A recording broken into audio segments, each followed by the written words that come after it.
Magandang araw mga ka-aerial defense, may ibabahagi na naman ako sa inyo dahil ngayong araw na ito ay may bagay tayong pag-uusapan. Japan magpapadala ng 12 na barko sa Pilipinas, pero bago tayo magpatuloy wag mo muna kalimutan mag-like, share, and subscribe, paki-follow at like muna ng aming page na nasa description na ang link. Ang gobyerno ng Japan ay magpapadala ng 12 barko sa Philippine Coast Guard bilang bahagi ng pangako nitong palakasin ang kakayahan ng Pilipinas sa maritime security, sinabi ni Japan Prime Minister Kishida Fumio noong Sabado. Inihayag ito ni Kishida sa kanyang talumpati sa Kongreso ng Pilipinas sa Joint Special Session na ipinatawag para sa 2 araw na pagbisita ng Prime Minister ng Japan. Now, I would like to introduce some specific examples of our cooperation. First, security and defense cooperation. The last pillar of the new FOIP plan is extending efforts for security and safe use of the sea to the air.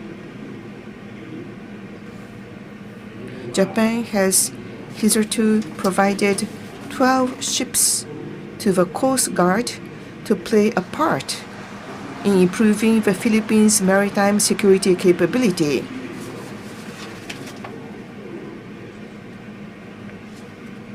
Furthermore, a Japanese firm delivered a warning and control radar to the Philippine Air Force last month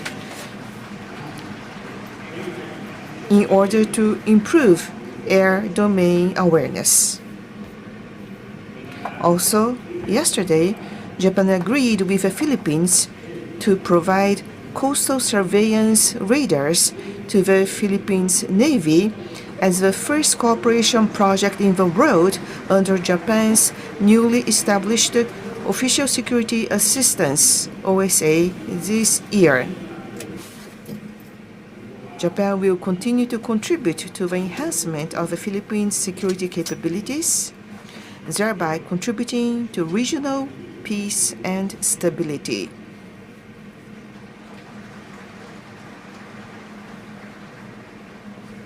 Furthermore, we concurred with President Marcos to commence formal negotiations on a Japan-Philippines reciprocal access agreement.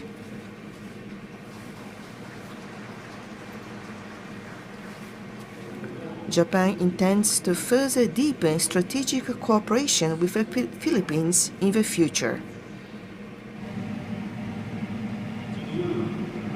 From this standpoint, I confirmed with President Marcos during his visit to Japan in February that we would work together to maintain and strengthen the free and open international order based on the rule of law.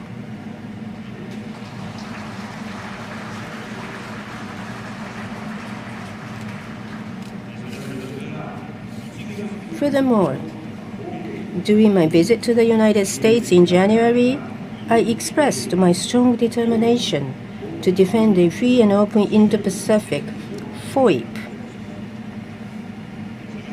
Also, in March, I announced a new plan to realize the FOIP.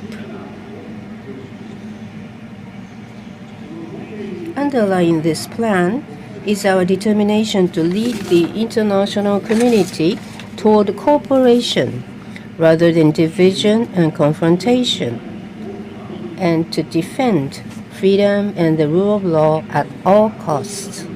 Today, I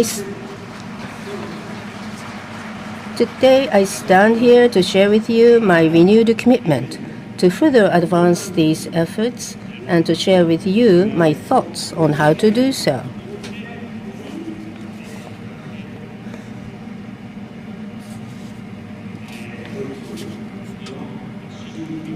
There are 4 pillars in the new FOIP plan. The first of these pillars is to uphold principles for peace and rules for prosperity. This is the idea of building peace by confirming and promoting the basic principles that the international community should uphold. Ito ay sa itaas ng warning and control radar na inihatid ng isang Japanese firm sa Philippine Air Force, Mga pagsisikap na pinaniniwalaan ng Japan na mahalaga sa pagpapanatili ng isang Free and Open Indo-Pacific o FOIP, hindi ito ang unang pagkakataon na tinulungan ng Japan ang Pilipinas sa mga tuntunin ng kakayahan sa pagdepensa.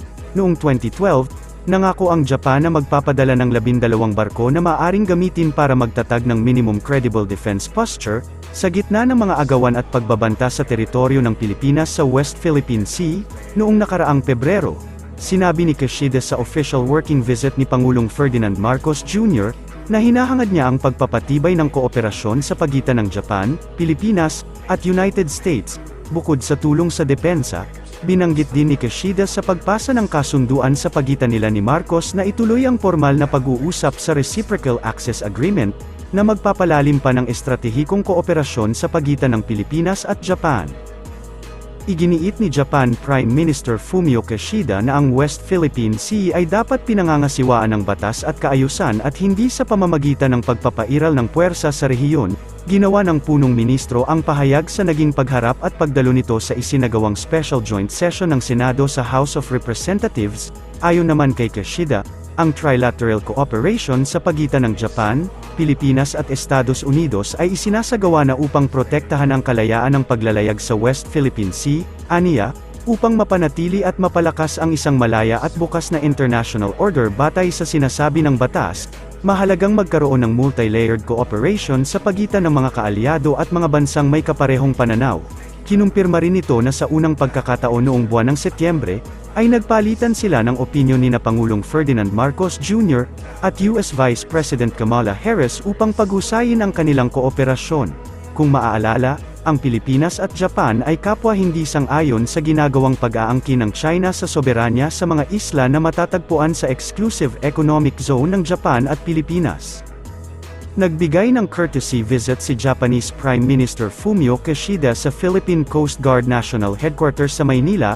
Sa pagbisita, sumakay si Kishida sa BRP Teresa Magbanua, MRRV 9701, na isa sa 277-meter multi-role response vessel ng PCG na itinayo sa Japan, kasama ni Kishida sina Transportation Secretary Jaime Bautista at Ambassador of Japan to the Philippines Kazuhiko Koshikawa. Ang Prime Minister ng Japan ay sinalubong at tinanggap rin ni PCG Commandant Admiral Ronnie Hale Gavan.